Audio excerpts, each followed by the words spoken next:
What's good? This is Calvin X. I'd like to comment on a couple of issues that have been flooding social media as of late.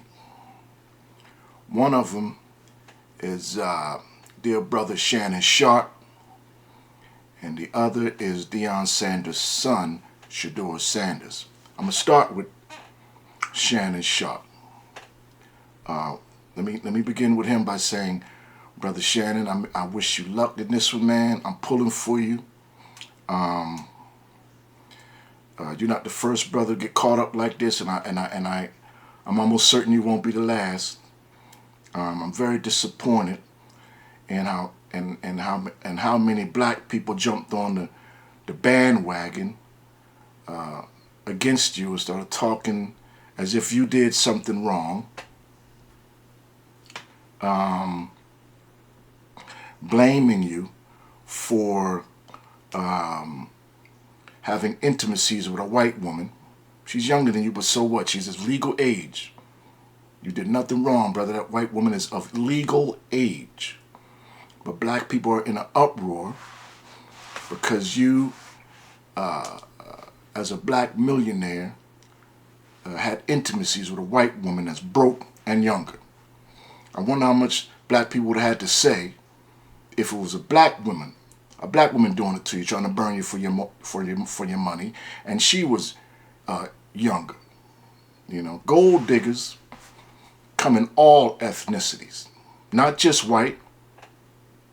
They're black, Hispanic, Italian, Jew, you name it. I don't give a damn. Asian, you name it. I don't give a damn what her ethnicity is. A paper chasing hoe come in all ethnicities. So I don't really understand why, other than racism and black ignorance and the slave mentality, I don't understand why so many people coming at you negatively, Shannon. But you know what, man? You got the money, spend it on some good lawyers, and get yourself out of this mess, man. And I hope you learn something very valuable in all this. All right. Let me move on to... On occasion, I'm going to look down at my laptop because there's some things I want to cover and I don't want to miss it. So every now and then you'll see me looking down at it. I got everything kind of jotted down in order. I did some research and I was curious about black NFL ownership. Is there any black people that own an NFL team? Because I've had this conversation with brothers, excuse me, brothers and sisters, and black people have this tendency of thinking because you own a piece of something, you own it. That shit is not true. Let me read to you what I found. Currently, the NFL does not have any black owners, despite the fact that 70% of NFL players are black as of 2020, 5 years ago, which tells me by now there's even more brothers. The percentages went up. However, there are 7 black minority owners in the NFL. So I was like, what is a minority owner? And I looked that up, and here we go. Minority ownership in the NFL refers to a person who owns a portion of an NFL team, normally less than 50%. Unlike majority owners, minority owners have less control of the team's day-to-day operations, but they supposedly still play an important role in the success of the franchise, which is bullshit. If you own a piece of something, that means you ain't got no voice on the damn thing. You can't call no shots. You don't own it. You just own a piece. You were just there to make white people say, hey, we're not racist. We're not closing the door on black people. Here, we got a black man or woman that just owns a fraction of our shit, just to keep black people quiet and calm. In other words, give us the crumb off the table and shut black people the hell up. That's basically what it is. So, black people, brothers and sisters, stop saying there are black people that own an NFL team. It is not true. They don't own one. Please stop saying it. Owning a piece of something don't mean you own the damn thing. When you own something, you call shots on it, and can't nobody do a damn thing about it. It's going to go your way because you own the thing. That is ownership. All right. I want to drop a quick video that will give you a brief history on the long historic racism within the NFL. Take a look. What I'm about to tell you is one of the craziest things I've ever come across in American sports. No exaggeration.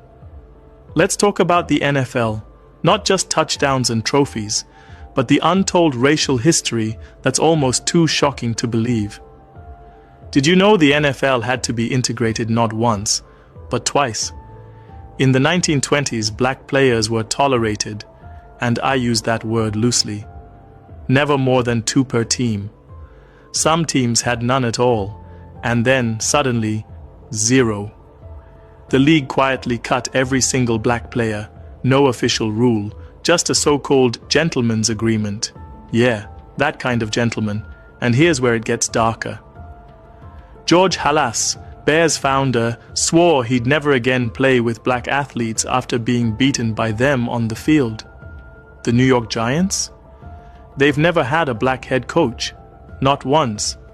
Washington's owner, George Preston Marshall, renamed his team with a racial slur and bragged he'd only hire black players if the Harlem Globetrotters started hiring white ones. And it took a literal president, JFK, to force that change. Imagine being so racist, the White House has to step in. Personally, I was stunned when I learned this. It's not just sports history, it's a mirror held up to America. Now, when Colin Kaepernick made his triumphant, no, he wasn't triumphant, no, I take that word back, it was not triumphant, it was brave, and it lacked the slave mentality. He said, to hell with the white man's money, I got to stand up against racist white police officers shooting and killing unarmed black men, women, and children. And he took a knee in protest during the singing of the national anthem. Big ups to brother Colin Kaepernick. However, NFL fans responded by calling him, or saying, making the accusation that the brother is disrespecting the flag. Okay? That's bullshit, and I'm going to get into that in a minute. The NFL, the black athletic body of the NFL, failed to stand with Colin Kaepernick in the sense of, if the NFL tells Colin to get off the field, you can't play anymore simply because of a peaceful protest, the brothers could have said, look, man, and I mean all of them, look, man, we are not suiting up for one game until they let this brother continue with his NFL career and finish. Let him finish his NFL career. If they don't, we're not suiting up for a game. Do you honestly think NFL ownership would have lost out on money for one man? No, absolutely not. Absolutely not. Kaepernick would have been out there playing like the rest of them. However, the mental enslavement of black people is such that they love what the white man sensationalizes. So much so, whatever he sensationalizes, black people will obsess over. They will obsess over it to the point where it doesn't matter how black people are treated.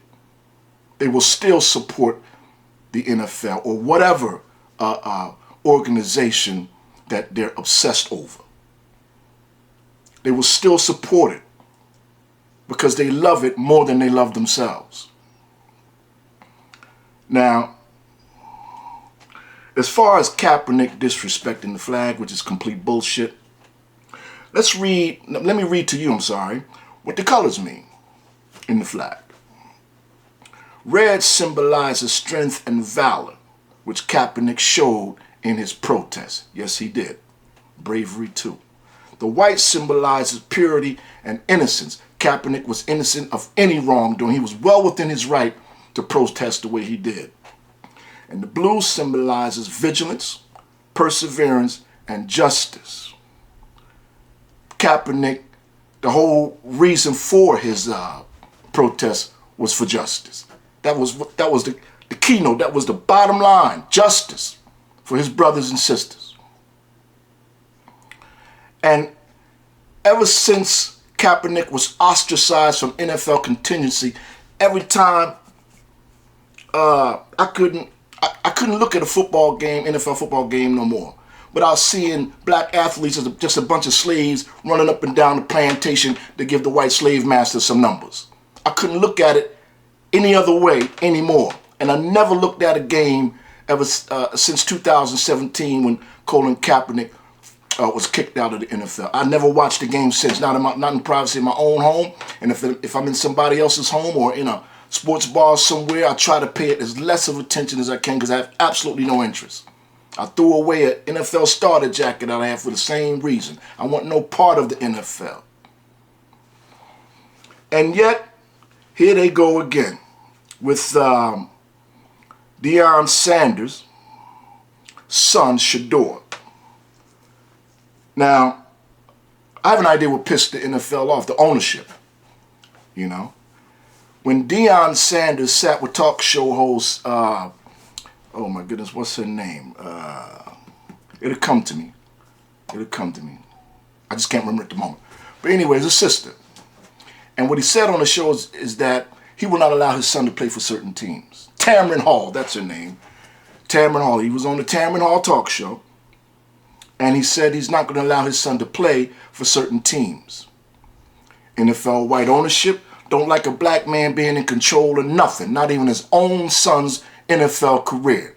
So what they do? They tarnished the young brother. Took him from #1 draft pick, knocked him down to, I understand, 5. Sure, Cleveland Browns picked him up. What choice did they have? All the noise black folk was making, particularly on social media. But here's the thing that bothers me.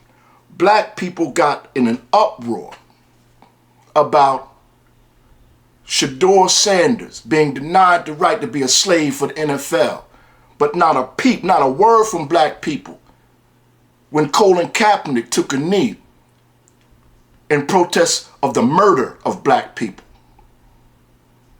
What in the hell is more important with our people? How come we always fighting the fights that don't make no goddamn sense? Surely murder is far more significant than a young man running up and down the team for a bunch of people that don't give a fuck about him. So yes, that bothers me. And the hell, I had to speak on it, man.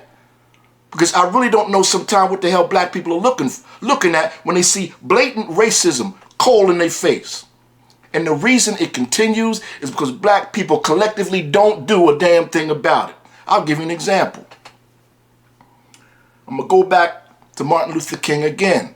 And I believe it was Selma, Alabama, or Montgomery, Alabama. Selma, Montgomery, one of them. I don't want to get my history fucked up.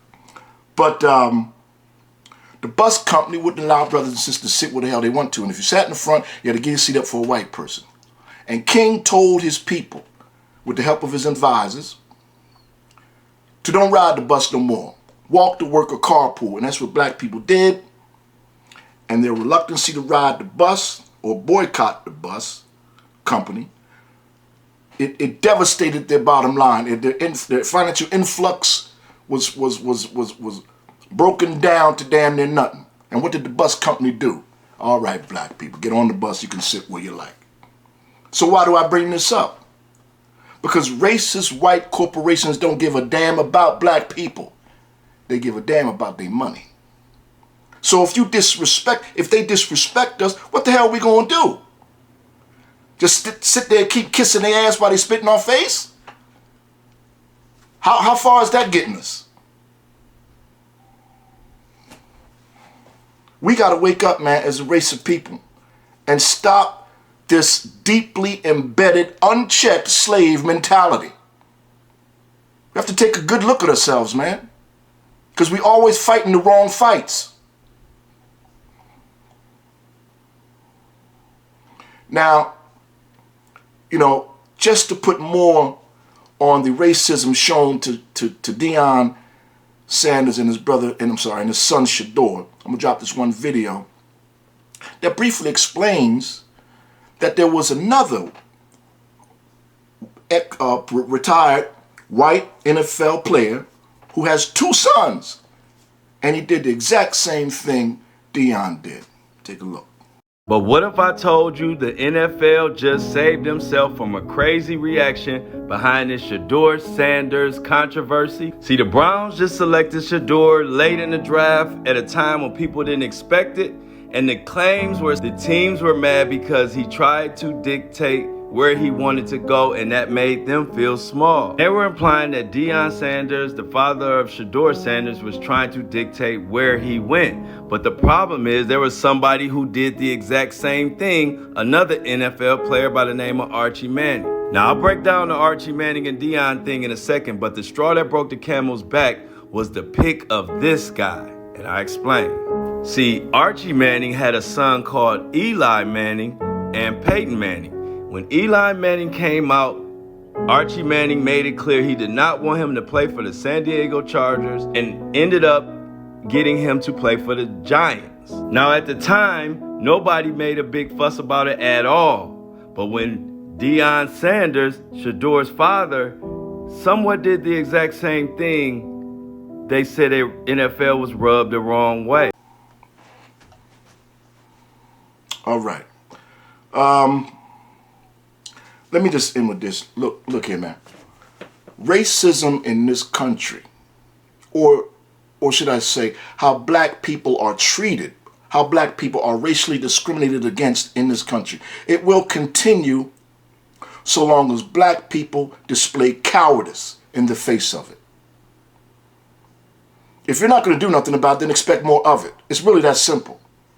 A bully don't stop taking your lunch money until you punch that bully in the face and give him what he deserves. A bully don't understand piecemeal. I forgive you. Please stop beating me up and taking my money. That type of language is foreign to a bully. We got to wake up, man. We got to do something about this slave mentality. Because quite frankly, I don't give a damn about Shedeur Sanders running up and down that field as a millionaire as long as he's a slave for them. Ownership empowers black people. Until you own shit, you ain't shit. It's pretty much like that. We are economically barren in this country. Thus, we have no power and we have no voice. Y'all be good. Peace and blessings.